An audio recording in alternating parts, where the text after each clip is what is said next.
It's been about a year since we saw Halloween 2018 in theaters, and in the meantime, Danny McBride has been working on his HBO comedy series, The Righteous Gemstones, which just had its premiere over the weekend. It's really funny, you should definitely check it out, but because the show is premiering, he's been sitting down and doing some interviews, and thankfully the person from Polygon who interviewed him thought to ask him some questions about the next 2 Halloween movies. He said Halloween 2 starts filming in like 3 weeks. That's already off to the races. The script is almost finished for the 3rd one, and hopefully that will go at the same time next year. At first I looked over it and said, yeah, that makes a lot of sense, but if you read into it just a little bit, there is some interesting information we can pull out of there. We've heard it for months now that people who have sources have been saying that they're gonna be shooting 2 Halloween sequels back to back in Wilmington, North Carolina this September with a small break in between. But this Polygon article and this blurb from Danny McBride says that they're not done yet with the Halloween Ends script and that they plan on shooting it next year, which means that no, these movies are not shooting back to back. At first I was happy to believe the press people because we didn't really have any official information from any official source, but now we've heard from Jason Blum,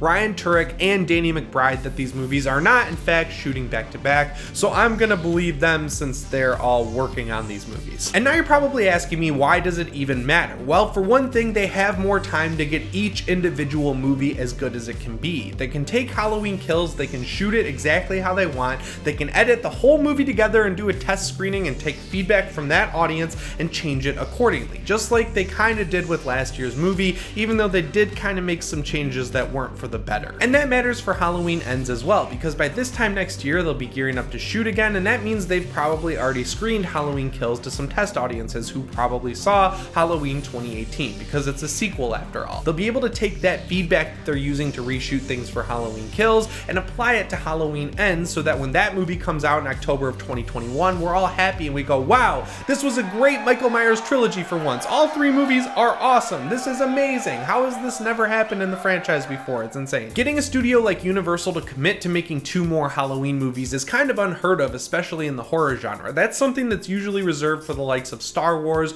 or Marvel movies because they're sort of too big to fail. They can commit to making more than 1 movie and stringing us along with an overarching plot that generally works for those bigger $100 million movies, but it doesn't always work for horror movies because you don't know how the audience is going to react, you don't know how the creative team is going to do with the sequel. There are so many variables coming down on horror movies that committing to making more than 1 is again unheard of. Another reason is that fans of the horror genre tend to be pretty testy with how their favorite characters are handled, and that word of mouth spreads through the community very fast. Keeping things on brand here, it's exactly what we saw happen with Rob Zombie's 2 Halloween movies. Fans generally accepted the first one and went out to see it and made it a very profitable big budget movie, but then the second one came around and fans hated it, so they told their friends they hated it, and that movie made about half as much as the first one. The saving grace for Blumhouse here is that because of the model they work on, they kind of have a guarantee that they will make their money back no matter what happens or whatever the fan reaction is on Halloween Kills. It's a great smart move they're making. Halloween 2018 is obviously an example of a good movie having that model pay off, but look at all the profitable garbage we've gotten over the past few years that do the same thing. Movies like Slender Man, The Curse of La Llorona, and The Prodigy were all able to turn profits despite having terrible critical and audience reviews because they cost nothing to make. And of course, since Halloween 2018 made so much money on such a tiny budget, we're seeing all these different actors who have been attached to the franchise at one point or another coming out of the woodwork to try and get some money out of a sequel. I've already done entire videos talking about Tommy Doyle and Danielle Harris and why I don't think those characters or actors should be coming back into the franchise, but there is one actor in particular who has expressed interest in coming back that I think would be perfect,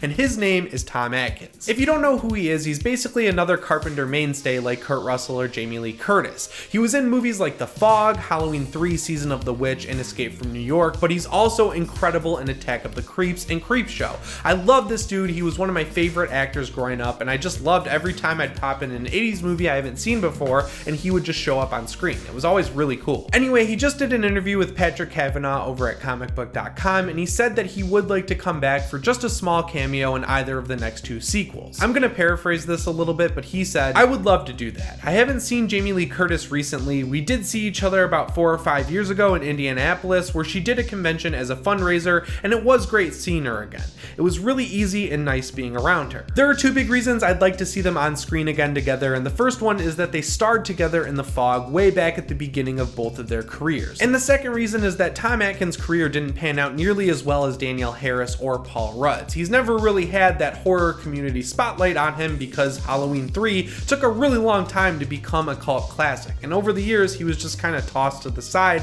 because that movie didn't have Michael Myers, and I don't really think that's fair. He also hasn't been overdone in this franchise. He wouldn't be able to come back and play the same character because they watch Halloween on a TV in Halloween 3, which puts that in our universe, which is kind of weird, so it would just be nice to have him come back and play a cop or just a one-off character. Anyway, I know it's a little hypocritical of me, but of all the people connected to the Halloween franchise in some way or the other, he's the one I'd like to see come back the most, and I hope you guys agree with me on that. And if you guys remember when Halloween 2018 came out on Blu-ray last year, I kind of sort of ripped it a new one for having garbage special features. It didn't have a director's commentary, the deleted scenes all sucked, all the special features we had already seen before the movie even came out. It was just kind of the most bare bones release possible, and I hated that. At the end of that video, I predicted we'd see another release this Halloween with some special features restored, and especially that ending we never got to see, but unfortunately, I was just half right. There are actually 3 special editions in total releasing this year, and 2 of them are available now at Best Buy. I'm definitely getting the 4K one because the other 4K release is pretty standard, and this one comes in a black steelbook featuring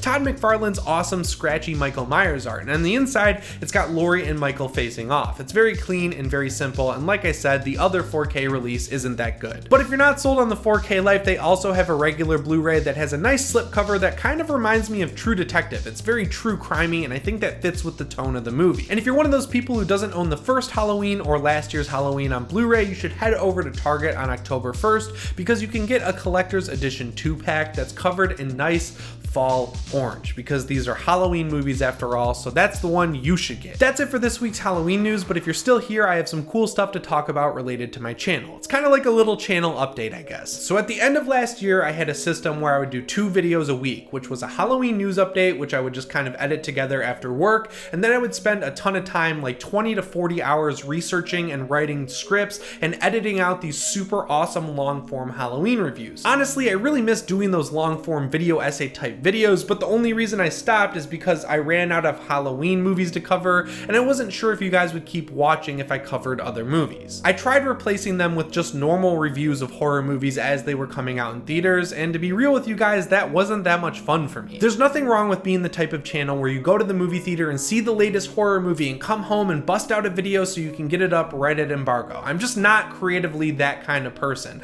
I'd rather talk to you guys about movies I'm nostalgic for, or movies that made me love the horror genre in the first place. So I went on my list of favorite horror movies and I went to the second slot, which is the Blair Witch Project. And this video totally ballooned out. I've been working on it for weeks now. It is awesome. I'm very proud of it. I'm just cleaning up the editing right now. It should be up this weekend or early next week. And now I need to ask the 5.2 thousand of you who have notifications turned on for my channel to do me a huge favor like I always ask. When you get the notification, just click it for that Blair Witch video. I think you're really gonna like it. It's a lot different and a lot better than the stuff you usually see on here, and it's really just because I can't do news videos for every horror franchise. I can only make videos about what I love, and I hope you understand that, and I hope you like that Blair Witch video because it's pretty fucking awesome. I'm not gonna lie, I worked really hard on it. I think you're gonna like it. Alright guys, that's all I have for you today. So as always, my name is Jimmy Champane, and I'll see you in the next one. Thanks for watching.